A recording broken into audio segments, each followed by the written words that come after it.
Kafi Random. My name is Shivani Mode and this is the 5th episode of Kafi Mytho Navratri series. Navratri के 5वें दिन हम स्कंद माता की पूजा करते हैं और इस नाम के पीछे की कहानी पार्वती जी से ज्यादा कार्तिकेय से जुड़ी है. Want to know why? Let's get started. तो यह बात शिव जी और पार्वती जी के विवाह से पहले की है.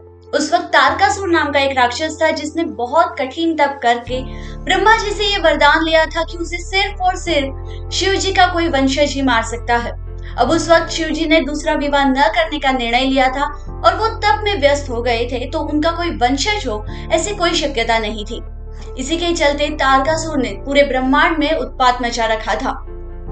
तारकासुर से त्रस्त होकर सभी देवता इकट्ठे हुए और उन्होंने शिव जी का विवाह करवाने का निर्णय लिया. इसके बाद नारद जी पार्वती जी से मिले और शिव जी से विवाह करने के लिए उन्होंने मार्ग बताया.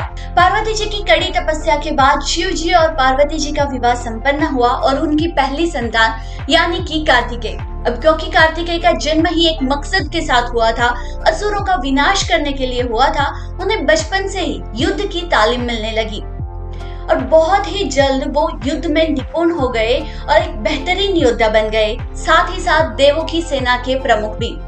उसके बाद उन्होंने देवों की सेना के साथ मिलकर असुरों पर हमला कर दिया और तारकासुर का वध कर दिया.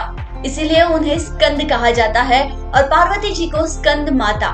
स्कंद यानी कि अटैकर और स्कंद माता यानी कि द मदर ऑफ अटैकर. जब हम स्कंद माता की पूजा करते हैं तो हम औरत के उस स्वरूप की पूजा करते हैं जो अपने बच्चों को जीवन में आने वाली असुरी शक्तियों से लड़ने के लिए, उनसे युद्ध करने के लिए तैयार करती है.